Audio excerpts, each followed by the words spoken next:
تعرف إن الفرح وصية كتابية؟ افرحوا كل حين. ومعنى إنه وصية يعني ربنا هيدي فرح للي عاوز يفرح، وأحسن طريقة مضمونة تخليك فرحان هي المواظبة على الصلاة. صلوا بلا انقطاع. الصلاة دايما تجلب الفرح والسعادة لقلبك.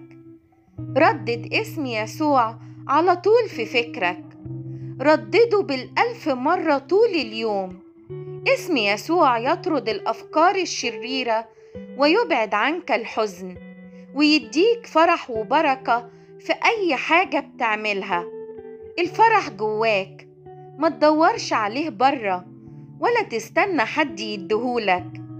جربت تساعد حد محتاج أو واقع في أزمة وانت ساعدته وطلعته منها؟ إحساس عجيب بالفرح بيدخل قلبك لما تساعد محتاج، وده من محبة ربنا إنه بيدوقنا حلاوة الفرح المسيحي. انت ممكن تكون غلبان ومش لاقي تاكل، وحياتك ما فيهاش أي وسيلة ترفيه، ومع كل ده فرحان لأنك ببساطة دقت حلاوة المسيح وتمتعت بالفرح اللي هو بيديه.